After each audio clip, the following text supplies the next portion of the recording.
everyone and welcome back. Today we just got the new trailer for the Indigo disc, and as awesome as it was, we got to see the legendaries back, we got some more of Terrapagos, we got confirmation Area Zero is getting bigger. This confirmed a lot of stuff that we thought was going to be happening, and it's great to see.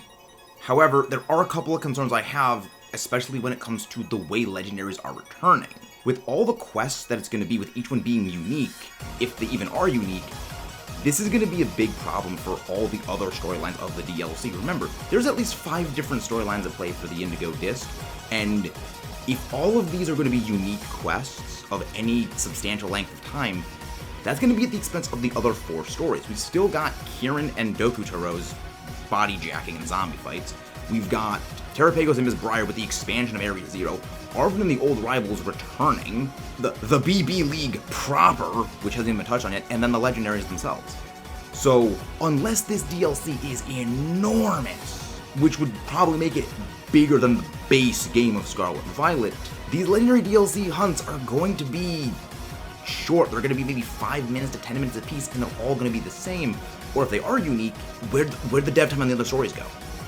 And that's just putting aside, you may not even be able to shiny hunt these things. But there's a lot of stuff for us to unpack other than that, so let's get into that. Please don't forget to leave a like, subscribe for more. Comment your favorite thing about the DLC trailer, because despite there were a bunch of things that are a little bit problematic about it, there's a lot of awesome stuff that is in the DLC, and this could just be me being a bit over-worrying, and I honestly hope it's that. But there are a few things that realistically I see as practical concerns. The real question becomes, how worth it will these quests be? With how long some of these quests are going to take, and especially the development time they would take, that brings up concerns about the expansion of Area Zero. Will Area Zero just get big and there's really no explanation? Will the Ms. Briar storyline just kind of be left hanging and, oh yeah, Terrapagos is just there with that giant tree? That could be something that they neglected for the sake of the legendary quests, or vice versa, legendary quests were neglected for the sake of the overall story of things like Terrapagos, Kieran, we don't know yet. If there's 20, 30, 40, 50 of them for all the legendaries, and they're all the same, those won't feel special, so what's the point in having quests? If they take forever, we'll get bored. Even if it's 20 legendaries, and there's 10 minutes per side quest, maybe that's a bit workable. That's, about 200 minutes, little over 3 hours. Not terrible, but that's still a pretty big grind. If it goes into the range of maybe 40, half of all legendaries about, that's over 5 hours. If it goes into 50, that's about 500 minutes, and that's not even including time between everything and battling the legendaries themselves. This is something that we don't really have as much of an experience with in the modern days of Pokemon, where legendaries aren't really fun to battle. It's, you go in with your Fall Swipe user, your Sleep user, your Paralyze user, whatever you have, get it down to 1 HP, hit it with the status condition of your choice, and then you just start chucking Ultra Balls, just start chucking Timer Balls, and it just repeat that for however long. It just becomes Button Mash Simulator. That was one of the strengths of Dynamax Adventures. It was 1 ball, 1 catch, guaranteed. Yes, it took 15-20 minutes to get to a Dynamax Adventure Legendary battle to completion, but it was an ensured catch. You didn't need to deal with that random lottery of just maybe the ball rolls and maybe it doesn't. There have been so many times I've just started off a battle, chucked an Ultra Ball at the Legendary, and it caught instantly. And just as many times, it has taken me hours to throw the thing at the Pokeball, throw the ball at the Legendary, it breaks out, it breaks out, it breaks out, it breaks out, it breaks out, it breaks out, it struggles itself down, and I have to restart the entire thing all over again. So unless they go the route of just increasing Legendary's catch rates, because the big issue with them is that their catch rates are ridiculously low, and it just turns into a Pokeball throw fest. When you have maybe a few Legendaries like we do in this game presently with the Loyal 3 and the prior Ruinous Legendaries, and it's dispersed over several months. We probably got the Ruinous Legendaries within the first 2, 3, 4 months of the game. Now we've gotten the Loyal 3, again, broke them up into 4, 3, 7 total. Not bad. And of course Miraidon and Koraidon, which again were own separate things. But now if you throw in 20, 30, 40, 50, if not more legendaries just into one thing, and it's just battle after battle after battle after battle after battle, that wears thin very fast. and I think we've just kind of forgotten that. But with some of that now gone over, it brings us to an even bigger question. How do you get the rest of them? Because from what's implied, this is not going to be the way you get every single legendary. This is how you get a few of them, but not all of them. So this opens up the gateway for possible Terramax adventures, or something akin to Dynamax Adventures or the older system. They could be trying out hybrid legendary encountering ideas for future Pokemon games, where do people like some methods of one way, some methods of another way, because we did see back from the Crown Tundra, you had the legendaries you could get from the Regis from the different ruins, chasing down of the Galarian birds, the Swords of Justice being scattered throughout the region, and then there is Dynamax Adventures as well as the Glacier Spectre Calyrex hunt. They could be experimenting that with a sort of logical next step of further diversifying the ways and still leaving a central, maybe majority of them into one specific easy to access way, with peppering in different ones. Which is not a bad idea. It does give more variety, it does add some more playability. Now, thankfully when it comes to the legendaries, shiny hunting them may be a little problematic, but also they may not be as problematic as it may seem because of the way that they're actually programmed to be. Unlike the regular battles in the game, you do get this little cutscene introduction battle where it deloads everything and it loads it in. So, unless the shiny appears in that cutscene, then you will be able to shiny hunt the legendaries. But if the shiny doesn't appear during that, then how will the shiny work? Will they be shiny in that cutscene? Will they just not be shiny in the cutscene? Will they be shiny locked? There's a lot of things up in the air, especially... Okay, we can't run away. But there's a lot of things up in the air when it comes to these, because it doesn't mean you're even able to... Yeah, you're not able to run away. So that isn't just you failed to run away, you simply cannot run from these battles. Which, how will it be reset? Does it load in when you first load into the map? Does it load in when the thing first spawns in? Because if you do a picnic, they don't actually despawn. See? Okie dokie is right over there and it is still okie dokie-ing and just vibing off in the corner. They don't respawn. And they don't despawn. So, how would you reload per time? Would you have to go save in front of them and just simply soft reset them the way we've always done it? Or would you need to, say, save out of range all the way away from here, a pretty long distance away, save, turn off, turn back on, then go rush full steam ahead, and then battle the legendary, and would that count as one soft reset? There's a lot of problems that can be associated with just shiny hunting legendaries, because after all, for as problematic as Dynamax Adventures were, at the very least it was simple. It was you go in, you battle a legendary, you go and fight it with your friends, and it was fun. Even if there were a lot of problems associated with it, it was different, it was interesting, and it always kept something going. With this, you have the quest line, which it could be 5 minutes, it could be 10 minutes, it could be 15, it could be 20, it could be any number of things.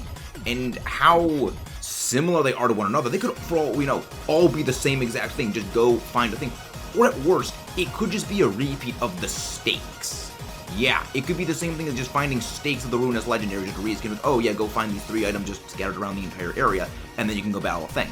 There's a lot of risks that this poses for just being monotonous, when one of the biggest issues of things such as Dynamax Adventures and the Legendary Huntsman Ultra Wormholes was they don't feel special anymore when you battle legendaries. Something that oddly wasn't seemingly an issue back for Oras when it was fundamentally the same exact system as it was in Ultra Moon, and even before then when you had all the legendaries accessible in Black and White too. So now, the real questions of what this leaves us with is, what happens to Terramax Adventures and other ways of getting the legendaries?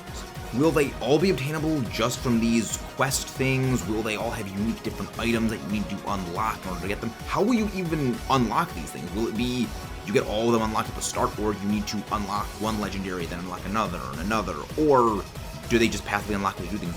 How will this be done? There's a couple of logistic practical issues, and I kind of want to go over some of those first, because this also was a bit of a pessimistic look at everything. This is like the worst case scenario, not good things. A lot of good that could actually be done with this. Things like, if this is all unique story quests, and they still nail the story of the Indigo disc, with all 5 different storylines they actually have to handle with this one, this will be one of the This will be probably the biggest game they've ever made in Pokemon. It will be huge, and it will be amazing. But I don't want to get too ahead of myself and thinking that this is guaranteed to be the greatest thing in the world. Kind of want to temper with the realism a little bit.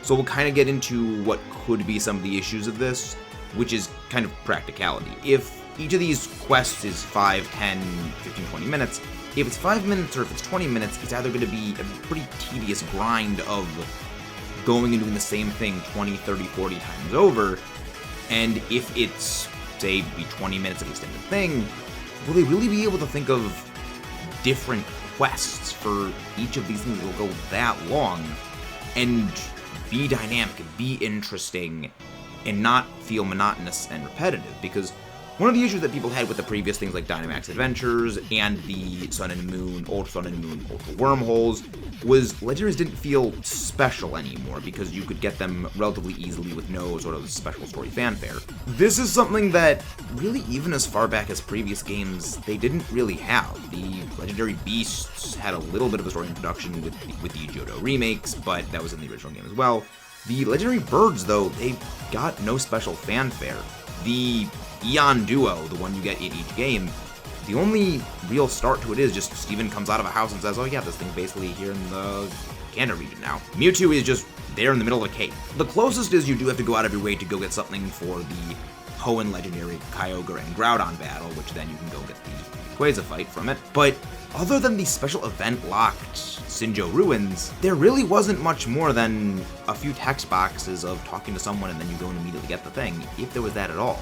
For the Generation 5 games, there was a little bit more story involved for some of the legendaries, but it wasn't all that much. Again, it was just, you go to a location and there it is. Or they're just there always. There was some puzzles you had to do, but when it was puzzles or a little bit of a story quest, it was 1, 2, 3, or 4 specific legendaries, and then the rest of them you were basically just given. Or at least you could just go to a place and there they were. And especially as time has just gone on and on and on and on, it becomes almost impossible to do that for every single one of them without, well, getting us bored. Realistically, think about it. If you had to go through, say, a 5, 10, 15 minute, basically fetch quest for every legendary in every game, would you really want to go out and get all of them? You know, I certainly know because I do competitive and you generally want to have all of your legendaries for that, I certainly know I wouldn't enjoy going and doing that many side quests for a whole bunch of legendaries. But that could potentially be remedied if each of these quests are different. Maybe you have to go for some it's a fetch quest, maybe for some it's you gotta chase them down, maybe for some it's entirely something different which we don't even know yet, which I hope is the case. It could be really awesome. But then there goes into the actual battle part of it, where as players we do kind of forget how long legendary battles could go on and how much it was really just Pokeball Chuckfest.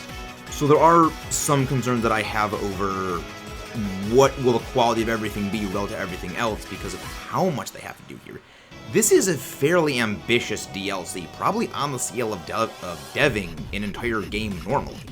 And once again, this is all just speculation. It's not necessarily the most pessimistic version of everything, but it is a little bit of a skeptical or downplayed perspective.